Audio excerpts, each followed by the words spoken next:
그 부분 제가 알려드릴게요. 안녕하세요. 공인노무사 이자연입니다. 오늘 저희가 준비한 영상, 마지막 영상, 임금체불을 당했을 때 임금체불은 무엇이며 임금체불에 어떻게 대처할지에 대해서 오늘 영상에서 좀 말씀드려 보려고 해요.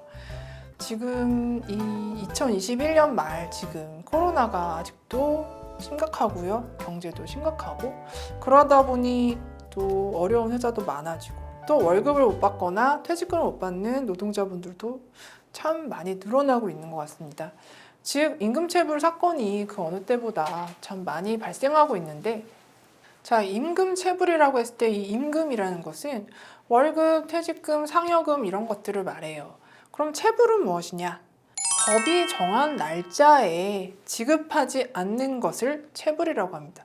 법이 정한 날짜는 뭘까? 저희 저번 영상에서 배웠죠. 임금의 4대 원칙, 임금 지급 4대 원칙 기억나시나요? 그 중에 마지막 정기불.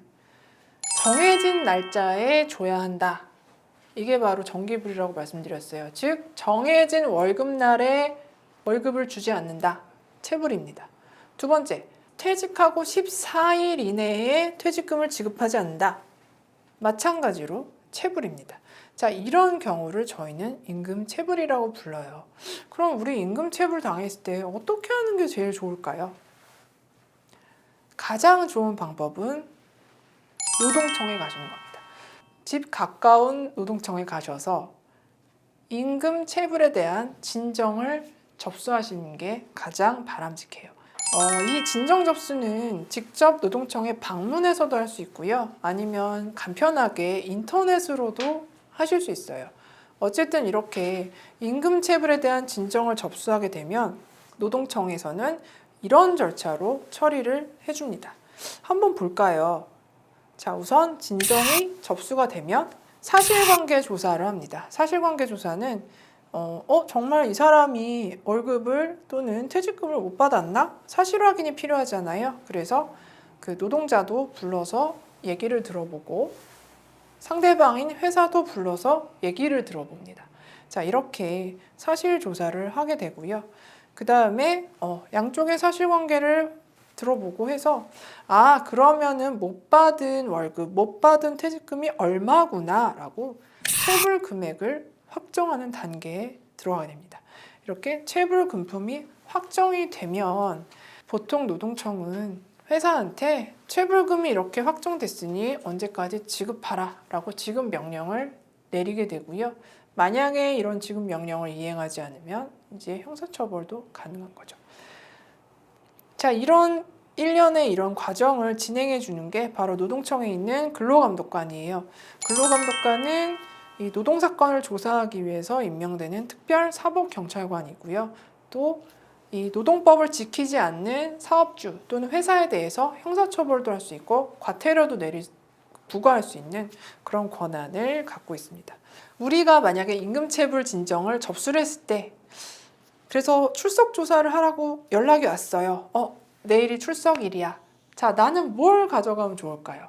내 주장을 입증할 수 있는 그런 자료들을 준비하는 게 좋겠죠. 자, 그런 자료들이 뭐가 있을까? 가장 먼저 우리가 입증해야 되는 요소들을 생각해 봅시다. 우선 내 입사일과 퇴사일을 확인시켜 줘야겠죠. 두 번째, 출퇴근 시간과 출근일, 그 다음에 근로 시간을 확인할 수 있는 자료가 필요하겠죠. 그리고 세 번째, 내가 돈을 못 받았다라고 주장을 하는 거니까 실제로 내가 못 받은 내역도 확인시켜 줘야 될 겁니다. 근로감독관에게. 자, 그러면 뭐가 필요하냐? 근로계약서가 진짜 제일 중요하다라고 말씀을 드릴 수 있을 것 같아요. 첫 번째 영상에서 제가 드렸던 말씀 기억나세요? 근로계약서라는 것은 회사와 나 사이에 서로 약속한 근로조건에 대해서 서로가 서면으로 확인한 내용이거든요. 그렇기 때문에 이 근로계약서가 갖고 있는 위력은 무시할 수 없다라고 생각하실 수 있습니다. 그렇기 때문에 우선적으로 근로계약서를 준비하시고요. 그리고 입사일이나 퇴사일을 또 확인시켜 줄 수 있는 거, 고용보험 취득상실 확인서도 좋습니다. 이런 거는 뭐 근로복지공단에 전화하시거나 뭐 건강보험공단에 전화하시면 팩스로 받아보실 수 있어요. 인터넷으로도 발급할 수 있고요. 그리고 출근 시간, 퇴근 시간에 대해서도 입증을 하고 싶은데 뭐가 좋을까? 예를 들어서 뭐 그 출결 상태를 확인할 수 있는 뭐 지문 인식 기록이 있다든지 뭐 이런 게 있다면 좋겠으나 사실 인사팀이 아니고서야 사실 확보하기 어렵죠. 그래서 예를 들면 내가 대중교통을 타고 출퇴근을 했다. 그러면 뭐 대중교통을 보통 신용카드로 이렇게 찍고 들어가시니까요. 그런 그 시간 내역도 충분히 효력이 있는 입증 자료가 될 수 있어요. 그래서 그런 것들도 확보하시면 좋을 것 같아요. 그리고 마지막으로 내가 돈을 못 받았다라는 것도 확인시켜 줘야 되잖아요. 그러니까 내 월급 계좌 내역 쭉 뽑으셔서 마지막으로 같이 가져가시면 아마 근로감독관이 아, 이렇구나 라고 이해하기 쉬울 것 같습니다. 그리고 추가적으로 뭐 임금명세서, 그동안 받으신 임금명세서도 출력해서 가져가시면 좋습니다. 자, 이렇게 해서 내가 출석조사, 임금체불 출석조사에 준비가 되어서 출석조사를 받았어요.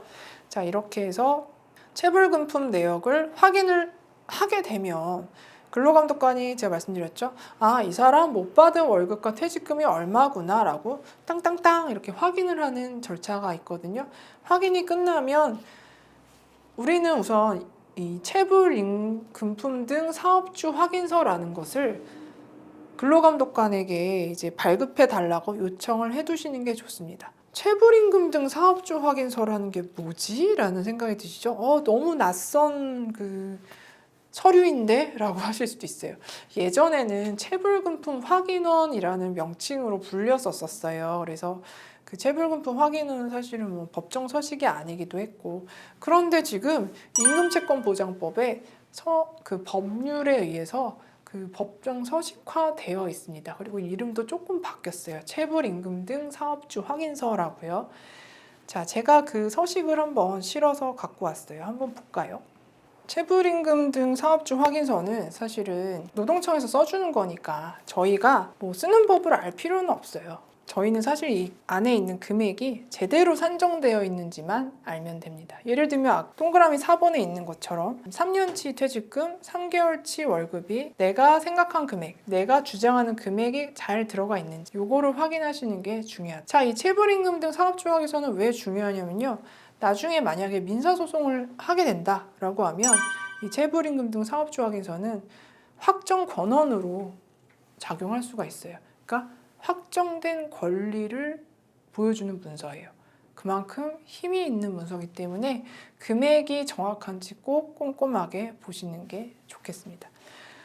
나중에 사실은 이 내용을 바꾼다는 건 거의 불가능하기 때문에 꼼꼼하게 보셔야 되는 건데, 자, 다시 한번 체불임금, 그럼 예를 들어 체불임금도 확정이 됐고요. 회사가 이렇게 지급해라 라고 근로감독관이 명령도 내렸어요. 만약에 명령하라고 내렸는데 회사가 명령 받은 대로 체불금품을 지급을 했어요. 그러면 저희는 행복하죠. 해피엔딩이죠. 해피엔딩인데 만약에 회사가 지급하지 않는다. 이 임금을 지급하지 않는 건 굉장히 질이 나쁜, 죄질이 나쁜 범죄라고 노동법은 보고 있거든요. 그래서 형사처벌 규정이 있습니다. 지금 법률상으로는 3년 이하 징역 또는 3천만 원 이하 벌금이 가능한 형사처벌이에요. 그래서 만약에 체불금품을 지급하지 않게 되면 이런 범죄 혐의가 있기 때문에 노동청의 근로감독관이 그 사건을 검찰로 송치를 하고요. 그리고 형사처벌 대상이 되겠습니다. 자, 문제는 이제 결론적으로 말씀드리면 이제 형사처벌은 뭐 범죄니까 받는다고 치고요. 저희 같은 노동자 입장에서는 뭐 어떤 게 본질적으로 중요할까요? 형사처벌도 중요하지만 이 못 받은 임금을 받아야 되잖아요. 이 체불된 금품을 받아야 되는데 이걸 어떻게 받을 수 있을까? 근데 노동청의 역할은 사실은 형사처벌까지거든요. 뭐 노동청의 근로감독관이 회사 법인 계좌에서 돈을 빼서 우리에게 줄 수는 없는 문제예요. 이거는 정말 민사소송을 할 수밖에 없어요. 그래서 아까 보여드린 체불임금 등 사업주 확인서를 활용해서 뭐 민사소송을 제기하실 수도 있고 가압류를 하실 수도 있고 하겠습니다. 이러한 민사소송은 사실은 안타깝게도 노동자 본인이 직접 준비를 해야 된다라는 게 좀 안타까운 일이고요. 하지만 이럴 때를 대비해서 뭐 무료법률구조공단이라든지 여러 기관에서 또 무료로 법률 조력을 하고 있으니까 또 충분히 또 가능한 일이기도 합니다. 참고로 이 임금 채권은요, 소멸시효가 3년이에요. 민사상 소멸시효가 3년이기 때문에 민사소송을 한다고 하면 월급 같은 경우는 이제 3년치까지만 청구할 수 있다. 퇴직금은 뭐 전체 다 가능하고요. 네, 이거를 꼭 기억해 두시는 게 좋겠습니다.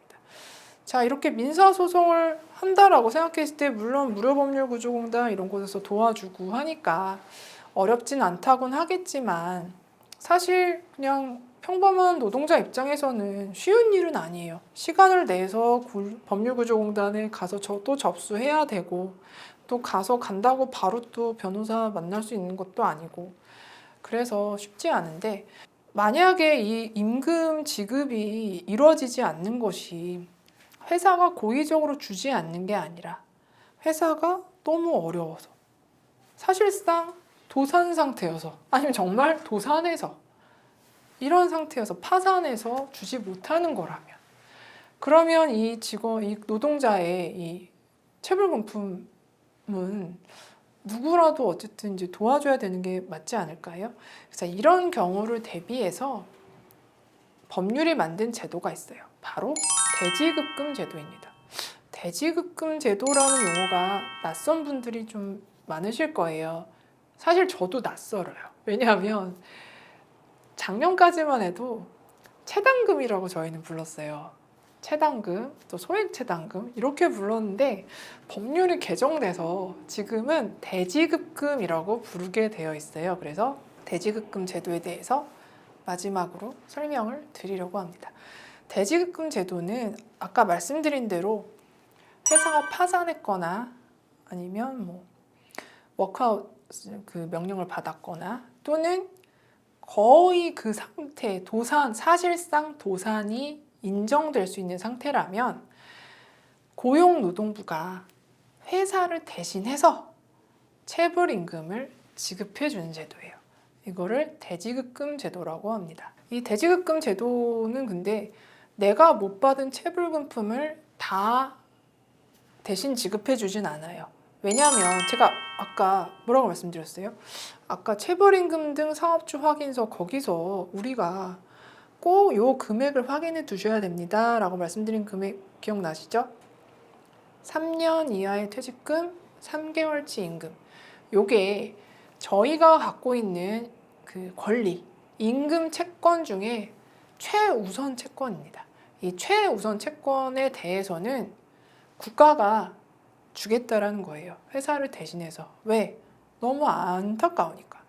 회사가 줄 수 있는 여력이 안 돼서 못 받는 거니까 대신 지급하고 이제 국가가 그 회사랑 정리정돈하겠다 이 얘기죠.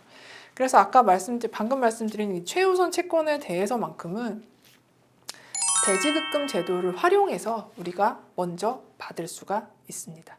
자, 이 대지급금 제도는 이제 아마 임금체불 사건을 이제 진행하시는 근로감독관님들이 많이 안내를 해주시긴 해요. 그래서 만약에 내가 임금체불을 당했는데 그게 회사가 사실상 도산한 상태여서 요즘 코로나 때문에 그런 회사가 많이 있잖아요.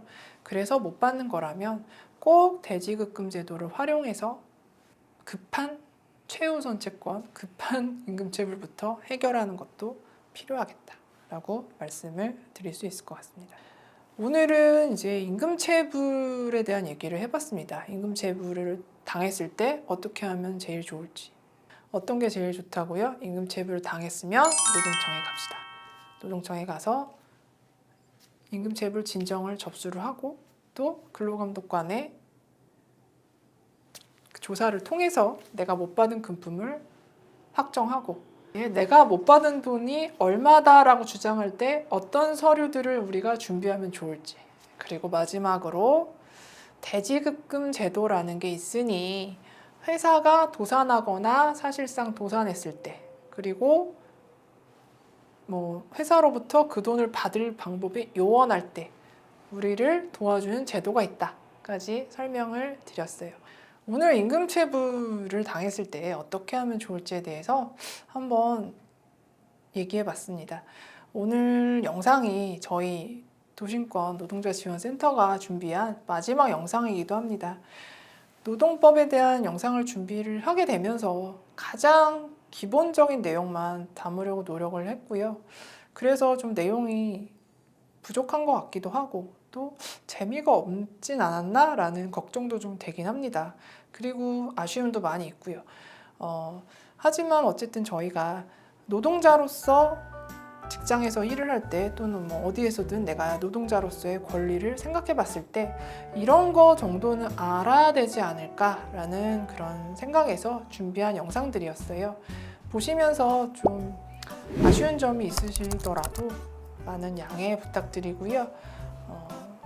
지금까지 공인노무사 이자연이었습니다. 시청해 주셔서 감사합니다.